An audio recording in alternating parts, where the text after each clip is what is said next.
On the evening of September 17th, 2021, a 42-year-old preacher named Jason Thornburg was cleaning up his motel room in Euless, Texas. Jason was going to be hosting a small Bible study group. Jason would host these Bible study groups at his house. Jason's house burned down just that past summer. He heard a knock at the door, and standing outside the door was this big guy covered in tattoos. The man's name was David Luaris, and Jason had previously met him when he was out on the street doing outreach for his church. He confessed to Jason that he had begun using drugs and gotten mixed up in some criminal activity. His concern was some of those dangerous people were coming to get him. He handed him a Bible and said, "Come on in." Nobody else had showed up for this Bible study group, and for hours they just sat there reading the Bible, and David looked at Jason and begged him to please let him stay in this room overnight. Jason felt a little uneasy, but after looking again at David and seeing how desperate he was, Jason said, "Okay," and just began reading some more from the Bible for a couple more hours. But eventually they said goodnight, they each climbed into their beds, and they closed their eyes and fell asleep. For the next 5 days, Jason's motel room remained mostly closed, and the only thing anybody heard coming from his room was gospel music, and it was being played at a very high volume. These two other people entered Jason's motel room and didn't leave either. On the 5th day, the morning of September 22nd,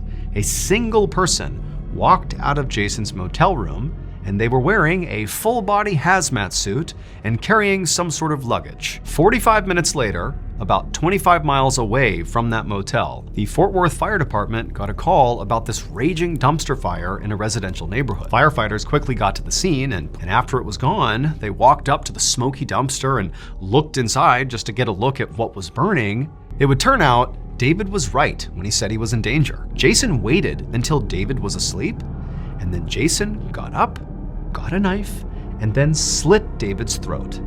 Then he cut David's heart out and ate it, because Jason the preacher really actually believed that human sacrifice was the best and purest way to serve God. Over the course of the next 5 days after killing David, Jason would remain in his motel room blasting gospel music. He would basically lure those two women into his room. They too would be sacrificed. The person who exited the motel room in the full hazmat suit was Jason. He brought those body parts to that dumpster in that residential neighborhood and lit them on fire. Jason was arrested, and while he was awaiting trial, he confessed that David and the two women were not actually his first victims. He said that just a few years earlier, he had sacrificed his girlfriend, and that house fire was set by Jason himself. He had sacrificed his roommate and needed to get rid of the evidence. Law enforcement was only able to show that Jason killed those 5 people. There could have been more. Jason was found guilty of capital murder and sentenced to death.